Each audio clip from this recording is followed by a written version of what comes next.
You can be in a crowded room and feel utterly invisible. You can scroll through a feed of 100 smiling faces and feel a profound sense of disconnection. You can have hundreds of friends online, a network of contacts, a family that cares. And yet, when the noise of the day fades, you can be left in a silence so deafening, it feels like the whole universe has forgotten you exist. This is the unique and paradoxical pain of modern loneliness. It's not just the absence of people. It is the absence of meaning in our connections. It is a hunger in the soul that cannot be satisfied by small talk or superficial interactions. We are the most connected generation in human history, yet we are plagued by a feeling of being profoundly, existentially alone. Society treats this feeling like a disease. It tells you that if you are lonely, there is something wrong with you. You must be more outgoing, more charming, more interesting. It offers you apps and social events as a cure, treating the symptom while completely ignoring the cause. We are taught that feeling alone is a sign of personal failure. But what if it isn't? What if that deep, aching feeling of loneliness is not a problem to be solved, but a profound signal from the deepest part of yourself? What if it's not a sign that you are broken, but a sign that you are beginning to awaken? Viktor Frankl, the man who found meaning in the deepest pit of human isolation, saw loneliness in a way that our modern world has forgotten. He saw it not as a failure of social skills, but as a spiritual condition, a cry from the human spirit for something real, something true, something meaningful. Today, we will uncover the hidden reason you feel so alone. We will move beyond the superficial explanations and dive into the profound existential truth that Frankl's wisdom reveals. This is not about curing your loneliness. It is about understanding its sacred purpose. But to hear this message, you must first be willing to listen in a new way. You must be willing to see your loneliness not as a curse, but as a quest. So before we go any further, I want you to perform a simple but powerful act. Pause this video and go to the comments below. Write this one sentence: "My loneliness has a meaning." By writing these words, you are shifting your perspective. You are declaring that you are no longer a victim of this feeling, but an explorer of its depths. You are joining a community of individuals who are brave enough to look into the void and ask not, "Why me?" but "What for?" Do it now. Your journey into the heart of your loneliness begins with this single step. Now, let's explore the first hidden reason. A reason that reframes everything you thought you knew about feeling alone. The first hidden reason: your loneliness is not a lack of people, it is a lack of purpose. We spend our lives trying to fill a void inside ourselves with the presence of others. We seek relationships, friendships, and social validation, believing that the right person or the right group will finally make us feel whole. We treat other people like puzzle pieces that are meant to fit into the empty spaces of our own being. And so, we become chameleons. We change our colors, our opinions, our very selves to fit in, to be liked, to not be alone. But it never works. Not for long. You can be in the most loving relationship, surrounded by the most adoring friends, and still feel that quiet, persistent ache of loneliness. Why? Because, as Viktor Frankl discovered, the void inside you cannot be filled from the outside. The deep, existential loneliness you feel is not caused by an absence of people in your life. It is caused by an absence of a strong, central, guiding purpose within your life. You feel disconnected from others because you are, first and foremost, disconnected from your own why. Frankl called this the existential vacuum. It is the state of inner emptiness that arises when our innate will to meaning is frustrated. When you don't have a clear sense of purpose, a reason to get out of bed in the morning that is bigger than your own comfort or pleasure, you become like a ship without a rudder. You drift. And a drifting ship cannot form a meaningful connection with any harbor. Your relationships become shallow because they are based on need, not on contribution. You are looking for others to give you a sense of direction, to make you feel significant, to tell you who you are. But that is a job they can never do. It is your job alone. The shocking truth is that your loneliness is a symptom of a deeper spiritual starvation. You are starving for meaning, and you have been trying to satisfy that hunger with the empty calories of social approval. So, how do you fix this? You stop looking for a person to save you, and you start looking for a task that calls you. Frankl's wisdom is relentlessly practical. Meaning, he said, is found in answering life's call. It is found in taking responsibility for a specific task that only you can accomplish. This doesn't have to be a grand, world-changing mission. Your purpose might be to raise your child with love and integrity. It might be to excel at your craft, whatever it may be. It might be to care for a sick parent. It might be to create a small corner of beauty in a chaotic world. The moment you commit to a purpose, however small, something miraculous happens. You stop being a drifter. You have a direction. And once you have a direction, your relationships transform. You no longer approach others as a beggar, asking them to fill your void. You approach them as a fellow traveler, a giver, someone with something to contribute. Your connections become based on a shared journey, on mutual respect for each other's purpose. Your loneliness is a signal. It's a message from your soul that you have been outsourcing your sense of self-worth. It is calling you home to the difficult but essential work of building your own internal anchor of meaning. Stop asking, "Who can I be with?" and start asking, "What task can I serve?" Once you have an answer to the second question, you will find that the first one takes care of itself in a deeper and more authentic way than you ever imagined. The second hidden reason: your loneliness is a call to authenticity. We live in a world that rewards performance.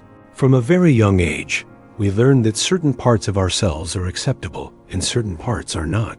We learn that being agreeable, cheerful, and strong earns us praise, while being sad, angry, or confused often leads to discomfort or rejection. And so, we begin to wear masks. We create a carefully curated version of ourselves, a public self that is designed to be liked, to be accepted, to fit in. We hide our doubts, we suppress our quirks, we bury our true feelings.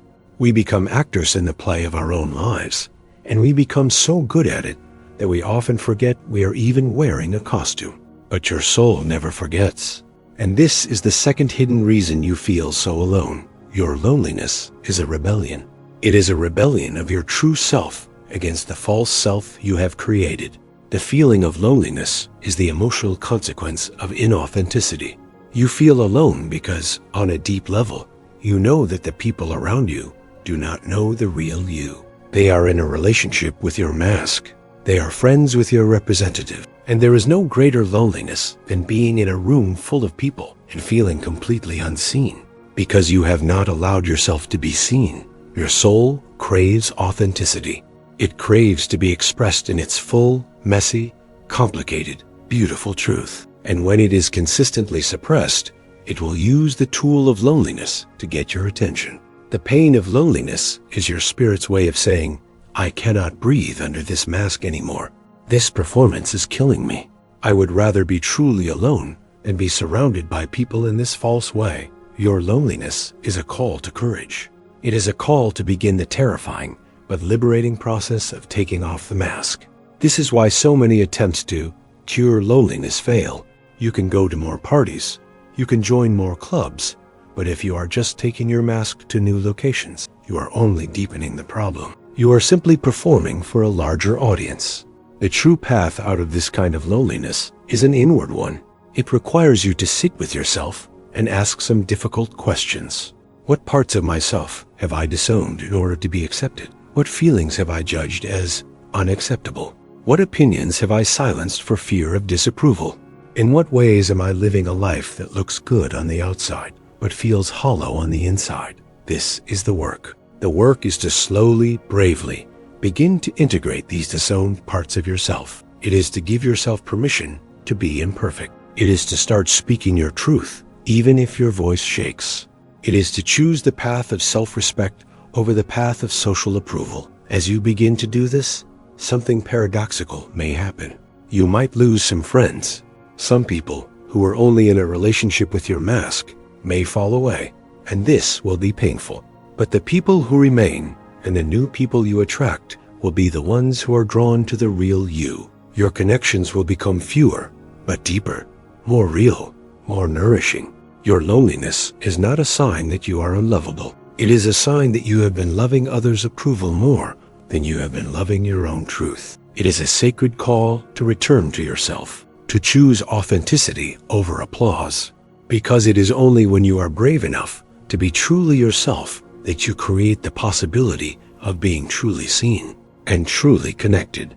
The third hidden reason: your loneliness is a preparation for a deeper contribution. We tend to see loneliness as a barren, empty, wasted state, a period of life to be endured, to get through as quickly as possible.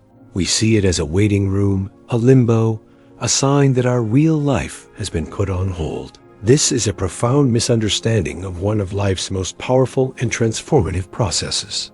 And this brings us to the third, and perhaps most hopeful, hidden reason you feel so alone. Your loneliness is not a waiting room. It is a training ground.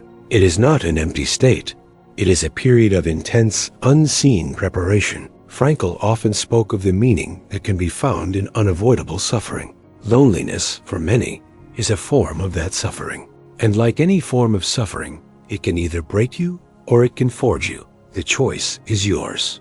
When the distractions of social life are stripped away, when you are left alone with nothing but your own thoughts and feelings, you are presented with a unique opportunity. You are being called to develop the one thing that a life of constant social engagement often prevents: a strong, resilient, and independent inner world. Loneliness is the gymnasium of the soul. It is where you build your spiritual muscle. It is in the silence of being alone that you are forced to confront your own demons, to question your own beliefs, to discover your own sources of strength. It is where you learn to be your own companion, your own source of comfort, your own guide. A person who has never spent significant time in this training ground is often weak. Their sense of self is fragile, dependent on the constant validation and reflection of others. They are a mirror reflecting other mirrors. But a person who has walked through the fire of loneliness and has come out the other side is different. They have a certain weight to them, a certain depth. They are not a mirror. They are a well. They have found a source of water deep within themselves. This is the preparation. Life is preparing you. Your loneliness is not a punishment. It is your training. It is forging you into a person who can stand on their own 2 feet, who is not needy, who is not desperate for validation. And why is this training so important? Because it is only from this place of inner strength and self-possession that you can make your deepest and most authentic contribution to the world. A person who is needy and empty cannot truly give. They are always, on some level, taking. They help others to feel good about themselves. They love others to fill their own emptiness. But a person who has found the wellspring within themselves can give freely without expecting anything in return. They can love without clinging. They can serve without needing to be praised. Their contribution to the world becomes pure, clean, and powerful. Your loneliness is the cocoon in which you are transforming. It may feel dark, restrictive, and isolating, but inside, something profound is happening. You are growing your wings. The purpose of this period is not just for you. It is for the people you will one day be able to help, the love you will one day be able to give, the wisdom you will one day be able to share, all because you are brave enough to endure this period of profound and purposeful isolation. So do not despise your loneliness. Do not see it as a waste of time. See it for what it is, a sacred and necessary part of your journey. It is your spiritual winter. And just as winter is necessary for the seeds to gather their strength before they can bloom in the spring, your loneliness is necessary for you to gather your strength so you can one day offer your unique gift to the world. Let us bring these 3 truths together. The society we live in offers you a shallow diagnosis for a deep pain. It tells you that your loneliness is a social problem that can be fixed with more friends, more events, more charisma. But the wisdom of Viktor Frankl reveals a deeper truth. First, your loneliness is not a lack of people, but a lack of purpose. It is a call to stop seeking validation and to start seeking a meaningful task to serve. Second, your loneliness is a call to authenticity. It is the rebellion of your true self against the masks you wear to fit in. It is a demand to live a life that is real, not just one that is approved of. And third, your loneliness is a preparation. It is the training ground where you forge the inner strength and depth required to make your greatest contribution to the world. Purpose, authenticity, and contribution. These are the hidden messages your loneliness is trying to deliver. It is not trying to hurt you. It is trying to guide you. It is trying to lead you away from a life of shallow connection and toward a life of profound meaning. The choice, as always, is yours. You can continue to see your loneliness as a curse, and you can continue to try and numb it with the distractions the world offers. Or you can choose to see it as a call, a sacred, demanding, and ultimately life-giving call to a deeper way of being. Look again at the words you wrote in the comments. My loneliness has a meaning. Let this be the thought that you hold in your heart the next time that painful feeling arises. Do not fight it. Do not run from it. Sit with it.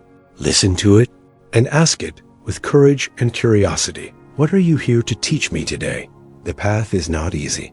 It requires you to be a warrior, to face the void within yourself. But it is the only path that leads to a connection that is real, a purpose that is solid, and a life that is truly, authentically your own. Your loneliness is not the end of your story. It is the beginning of your quest